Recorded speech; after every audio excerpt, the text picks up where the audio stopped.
Welcome to Lunch with Legacy Leaders, a weekly talk show with local and national thought leaders on issues impacting the Black community. Now introducing our host, Miss Ann Marie Sorrell. Good afternoon and welcome to Lunch with Legacy Leaders. I am your host, Ann Marie Sorrell, President and CEO of the Mosaic Group. Thank you so much for taking time out of your afternoon to be with us today. We have a very special guest, Miss Kerry Ann Royce, who's the President and CEO of the YWCA of South Florida. Let us welcome Kerry Ann. Hey, Ann Marie. Thank you for having me. Thank you for being here. It's so good seeing you. I think the last time we saw each other was in January at Oprah's Vision Tour. Before the entire world went into a tailspin. Yes. I know. I know. Who would have thought that this would have been the 2020 vision, right? What totally changed that vision tour? Exactly. But it's all good. I think that despite all of the craziness and ups and downs, I think we all have some silver linings that have come from this. 100%. 100%. Absolutely. So I want to introduce you officially to our audience. I'm just going to read through your bio real quickly, and then we're going to dive right in because we have a lot to discuss. I'm so excited to learn more about the YWCA and all the great work you're doing. So Kerry Ann Royce is a 24-year veteran of the social sector and currently serves as the President and CEO of the YWCA South Florida, a leading social justice organization seeking to eliminate racism and empower women. She is a visionary leader passionate about driving social growth through education, strategic alliances, and equity to affect real and lasting social change. This bold Jamaican native, what's up, Yachty?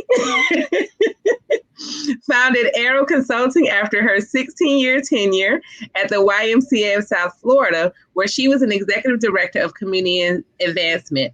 Royce believes that strategic initiatives linking corporate, public, and nonprofit interests are vital for the creation of long-term successful communities. Royce is passionate about issues affecting women and girls, particularly in the areas of leadership and empowerment. She's an advocate for Women United and a 2015 alumnus and 2017 co-chair of Leadership Broward's Women Leading Broward. Royce also served as an advisory board member on the National Natalis Advisory Board Ocean Exploration Trust, bringing the voice of minority women to STEM fields. She was recognized as a champion of change in 2015 by the United Nations Association, Ywca, and as one of Legacy's magazine's 25 most influential and prominent Black women in business and industry. And there's so many other accolades that we can go on. Am I the only person who cringes when people read stuff about them? I'm like, okay. No, you're not. You're not. I think it's because we're, humble women. We got to get over that, right? That's a gender stereotype we got to get over. But we do. Like hearing my voice. I don't listen to this stuff back. I don't watch myself. I just don't enjoy it. Well, you should, because you're amazing. So the YWCA is often confused with the YMCA. Both organizations do very important work in our communities. Can you please inform our audience on the difference between your two organizations? Sure. First of all, both organizations are pivotal to community strengthening, right? I spent 16 years at the YM, but I chose to join the mission of the YW specifically because of this difference. The YWCA is a social justice organization. So I love to tell people, no pools, no gyms, only social justice. That's all we do every day. Our mission is to, and this is our mission statement, and it's in the logo, eliminate racism, empower women, and promote peace, justice, freedom, and dignity for all. That's what we wake up every single day to do. And we like to say that we do social justice. We don't just talk about it, we do it. So every program response, every community activation, every funding opportunity, every partnership is all to address a systemic racial or gender justice issue that is pervasive with the people that we serve.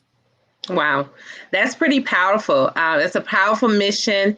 And I want to get a little deeper into that mission statement: leading social justice organizations seeking to eliminate racism and empower women. So the first part is, tell us how the YWCA is leading the social justice movement to eliminate racism, and why is it important?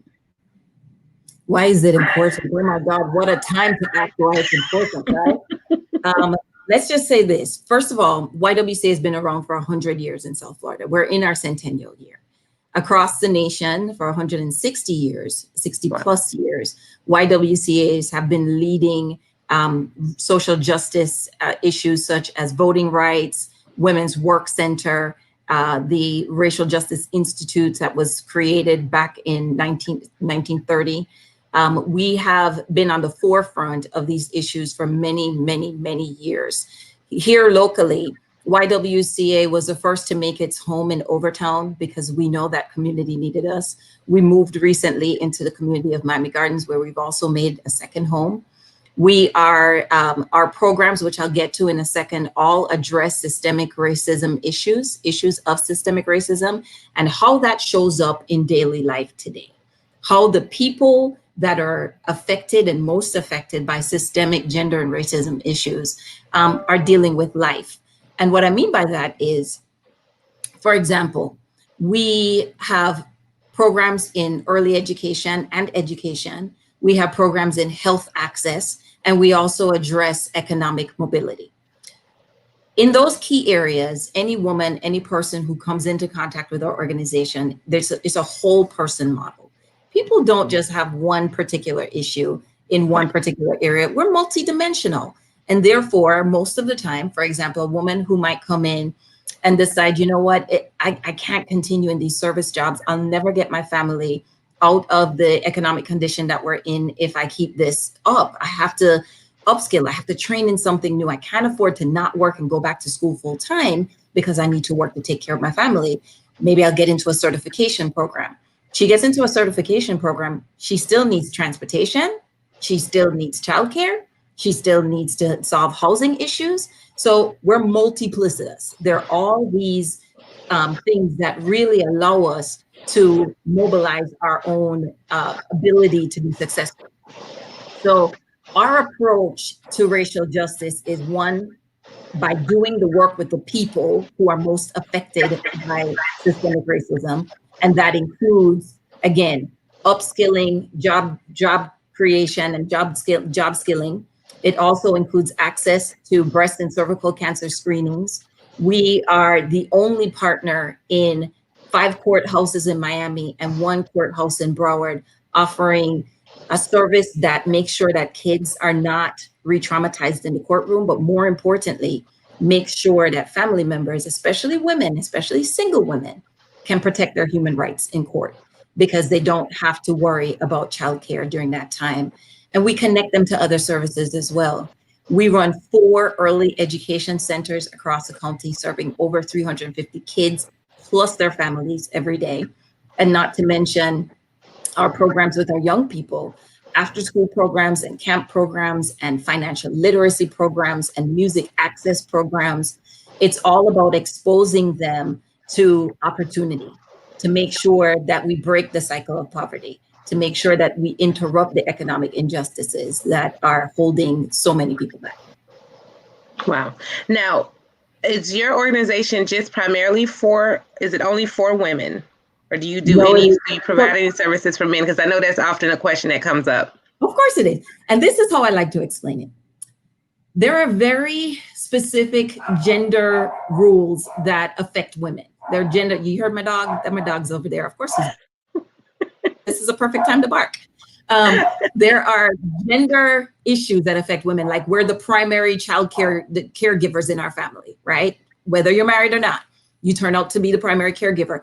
If for our aging family members, our moms, our grandparents, we're usually a primary caregiver.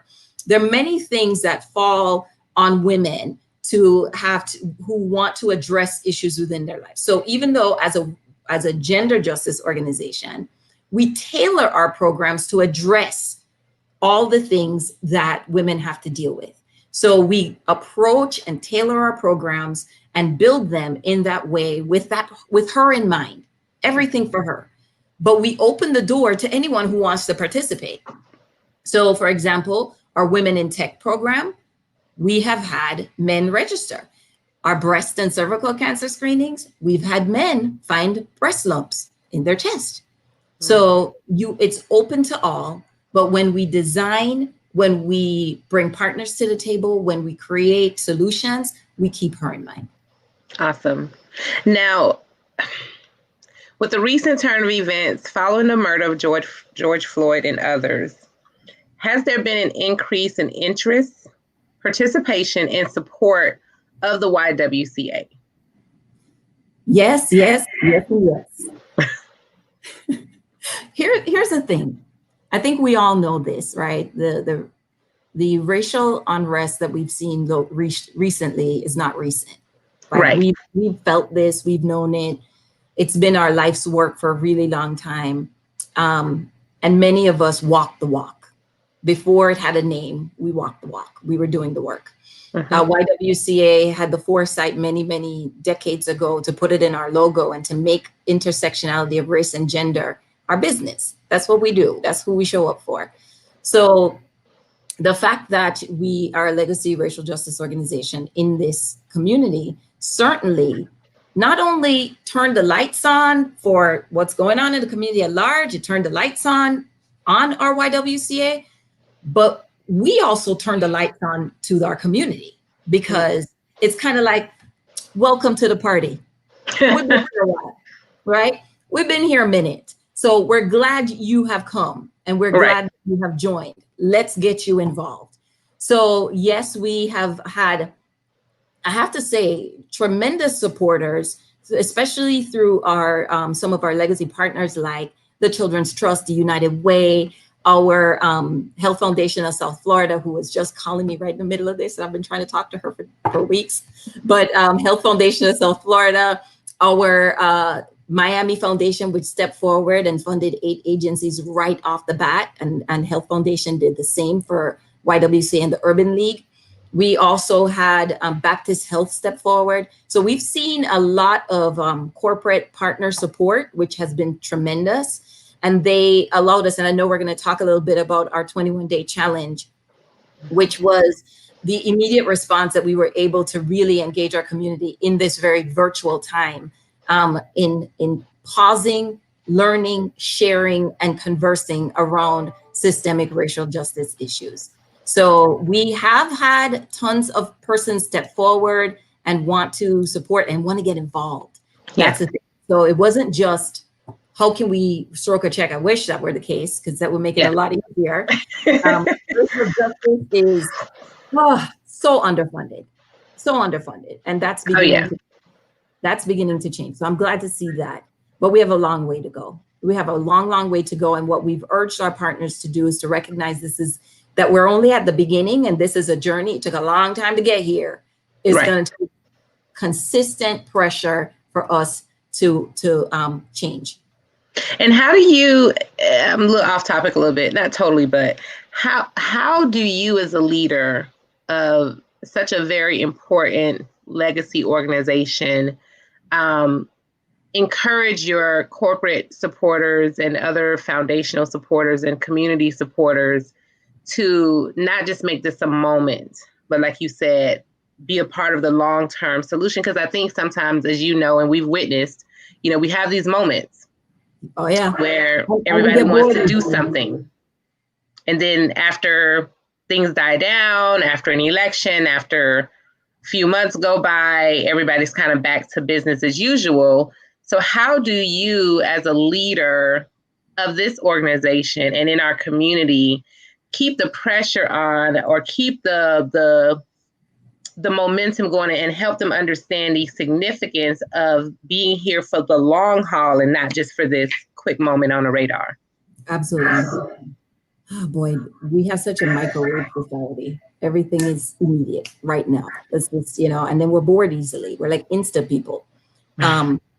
So I'm glad you asked that question, because it happens on several levels. It happens personally, meaning myself, Kerry Ann, as a leader, how I show up, how I come to this work. And it's also creating a level of accountability.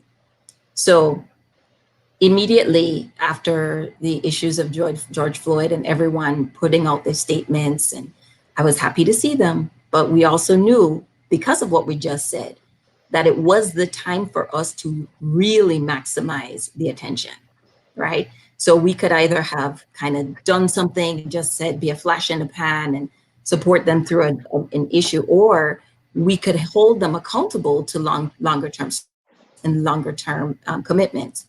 So through the lens of our 21-day challenge, which, if anyone doesn't know, back in June, we launched a system-wide, region-wide 21-day racial equity and social justice challenge, which challenged each person to make space in their lives each day for 21 days to learn, engage with, and take action in the issues of systemic racism. Understanding the history of it, unpacking it with yourself, with your sphere of influence in your workplace, and really creating conversations that could then lead to, how do we begin? Where do we go next? What's our plan? And there were action steps that could be taken within the challenge as well. Through the lens of that, especially if we were talking about the corporate environment, our corporate partners signed on, and we had over 150 corporate partners and entities sign on. Everyone from Broward College to Gensler to Kaufman Rossen, who led the pack, Yay Kaufman, to Baptist Health Memorial, you name it. My challenge to them individually, this is a beginning. This is your space to create your plan. This is your space to listen and engage in conversation, and to make sure that you're using this time to then develop your structure around next steps. Because what I didn't want them to do was, a lot of people were being, very reactive. I'm going to hire this, we're going to move that money to there, and we're going to, get this consulting firm, and so we can say we did it. And I want them to be more thoughtful. So with that, there were follow-up conversations, and I told them, I'm holding you accountable, and I want you to hold me accountable. And I have individual conversations with CEOs, follow-up coaching that says, tell me about your plan. What's your next step? And we gather that information. So we want them, we are gathering what is the beyond the 21. What's your next steps? We have invited corporate partners, and I know some other leaders have done that, such as Jermaine and Broward. We've invited corporate partners to come to the table in talking about their opportunity to first of all, to own their space in really being able to affect this. I mean, this is not just a policy issue. There's lots and lots that they can do, because they don't have to go through all the policy lines that so many people have to. And frankly, where do most of us spend our time? At work. Right. That's where we are, right? And economy drives justice. Yeah. Opportunity and economy drives justice. So corporate partners are pivotal to this conversation. So we continue a very engaged conversation with them, or work product actually with them, to move them through the process, making sure that they have a plan that suits their workforce, making sure they're continuing the conversation. Sometimes just saying, what's keeping you up at night? All right, I need to help you move past this. But it's the most important thing is about that accountability. Them knowing we're watching, but we're not just watching, we're listening. We are a mirror to you, and holding a mirror up to you, and we're holding you accountable. We're holding you accountable to continue the conversation. And I will report and say that every corporate partner that I've had this conversation with, that we've built this relationship and partnership with, has been dedicated to long-term investment. That's time, talent, and treasure into systemic racism issues, and looking and asking themselves the hard questions. Sometimes I just get to ask them the hard questions, but they've been open to it. No, that's great. And I think that's a great model for other organizations to be able to implement, especially for those who are getting companies that come to them. And I don't think it just has to be a nonprofit, corporations, companies that we as business owners work with. How do we also hold them accountable, or help them to be accountable? Because I love the fact that you say you coach them as well. So you're providing a tool and a mechanism for them to not only be engaged, but implement different programs, strategies, policies, et cetera, into their organization. So I think that's a great model. Thank you. Thank you. I think it's important to realize that there are a lot of people who are just confused as to how to navigate this. They want to do the right thing. They're just confused as heck and a little scared. Let's just be a little scared, right? And it's important to have a trusted voice. It's important to know that there are people you can turn to who aren't going to like say, really, you're going to ask me that? Like, really? Because they're, we all went through that phase where it was kind of like, really? You didn't know that? Really? You really didn't know? You really didn't know? You don't have Google? Like, really? So, but we got to get past that. We got to get absolutely. So getting past that, do you see, and I know I'm asking you to look at a crystal ball or something.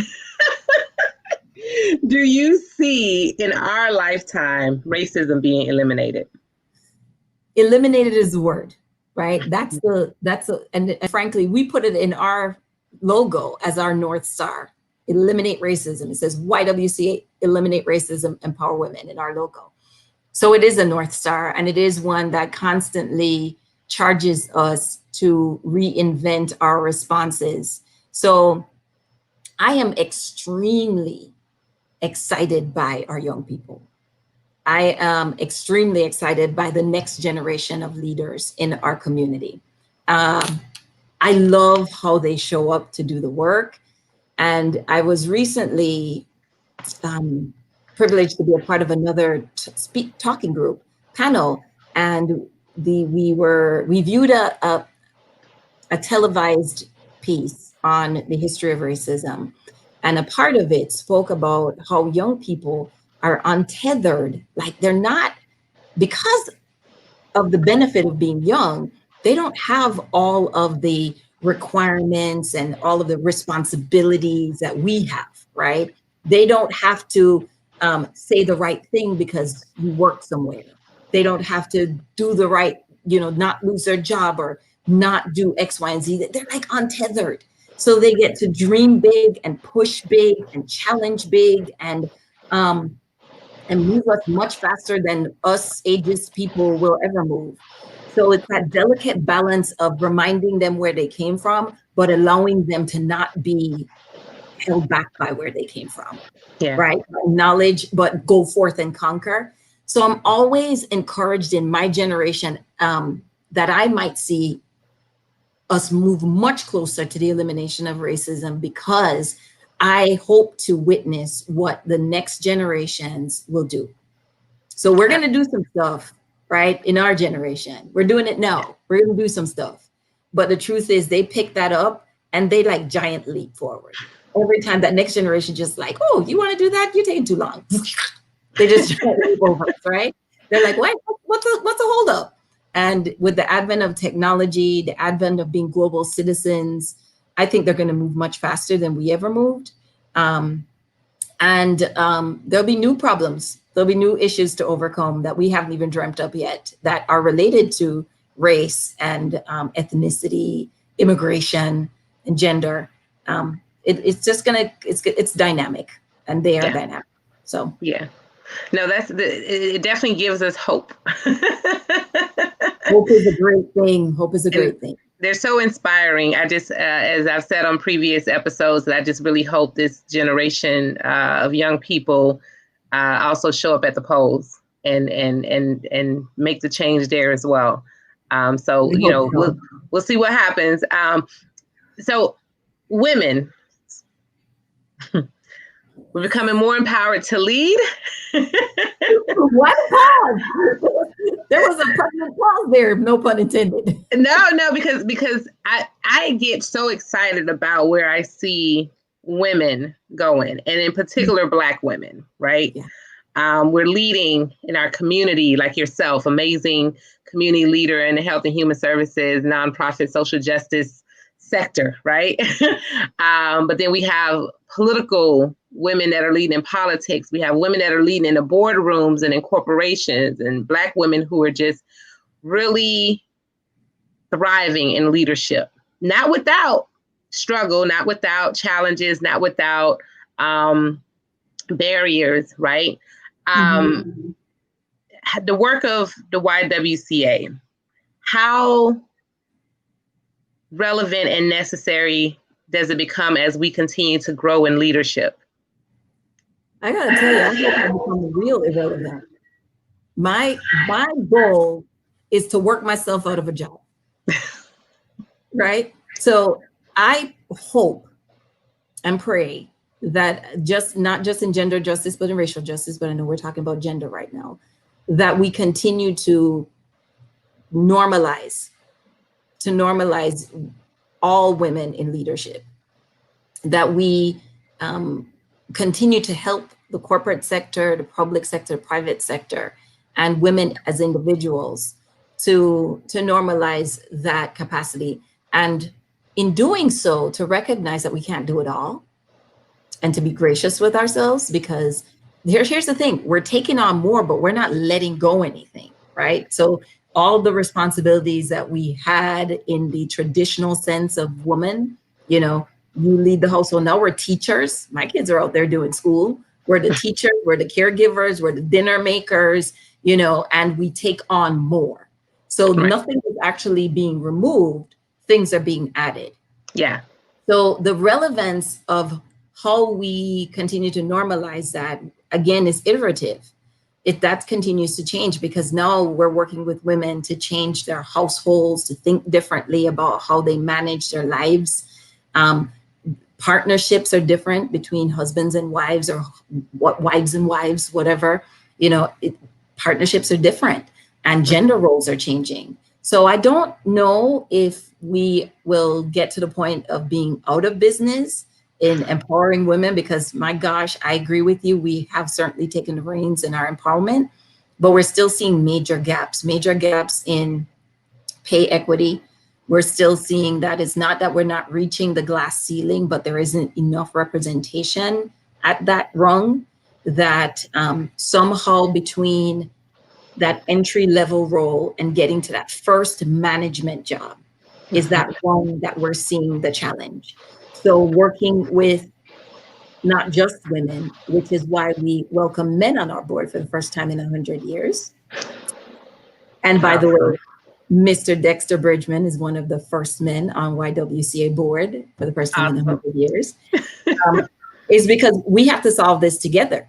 The gender roles are changing, and we have to have a collective conversation around how we have equity in the workplace for all genders. Why is it that we're hiring equitably? But we're not promoting equitably. We're not paying equitably.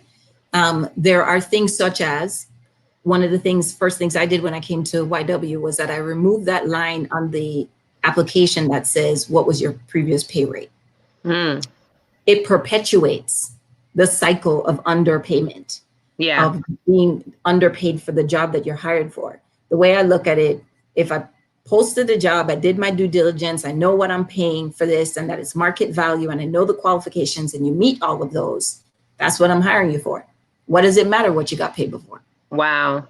Never even thought of that little piece on the application. Wow. Little thing. And it's the same thing that we've seen with the corporations going through 21-day challenge and so on. What are the habits, the normalized habits that we do in a workplace that perpetuate these cycles?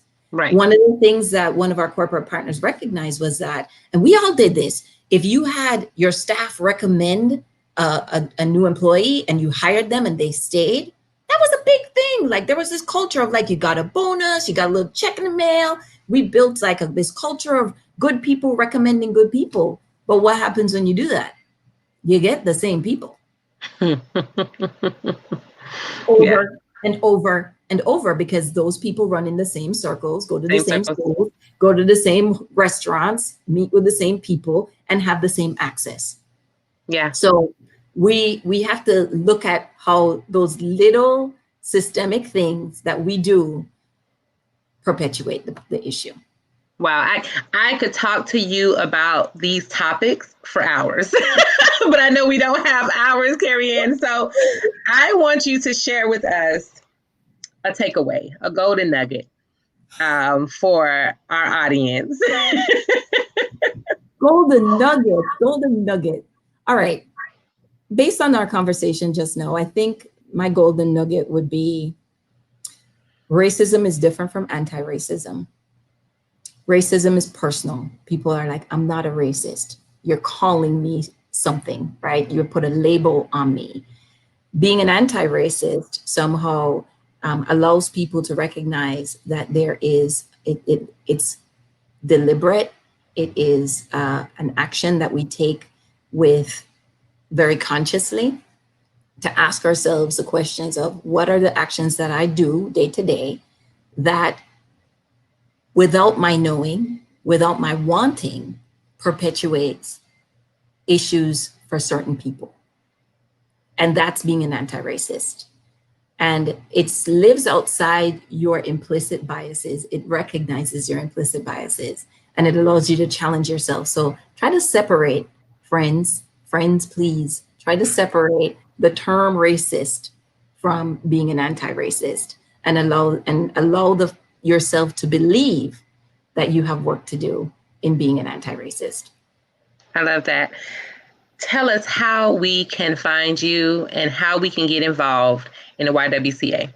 So YWCA is doing a ton of work right now, not just to support our partners and to be system-wide partners.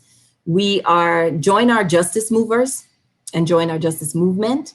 In doing so, you will continue learning. You will be able to support our racial justice framework of programs. You will get very involved in all the stuff we're about to really kick into gear around the elections and voting and mobilizing the vote and get out to vote and all of it. We hope that you do that. Census 2020, you'll be able to continue to push towards the 30th, 31st. September has 30 days has September. Mm-hmm. And we have a major deadline coming out along there. We have a lot in our immediate future that you can get involved in for justice and for racial and social justice in our landscape.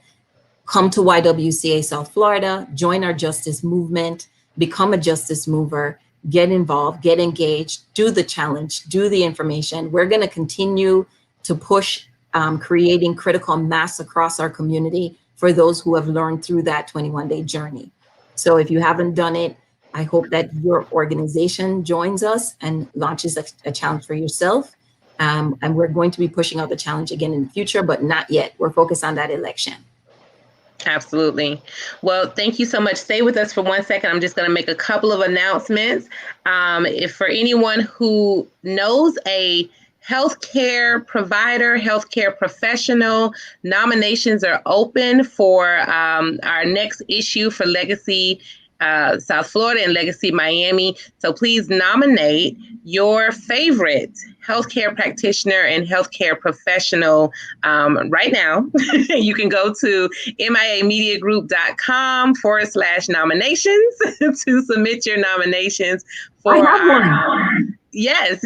So please go ahead and make your nomination. And then next week we have Angelique Hibbert, who is the realtor with the Hibbert Group, and she's the governor of the residential board for the Miami Association of Realtors. She'll be sharing with us what's happening in the real estate market, but also her role on this illustrious board, which I believe she is the first female or first African-American female to serve in that role. So we look forward to a conversation with her next week. And Kerry Ann, it has been amazing. I hope you will join us again in the future with updates. I'm sure that, I want to hear how everything is faring after this 21-day challenge and beyond the 21-day effort that you're doing with your partners and these different organizations.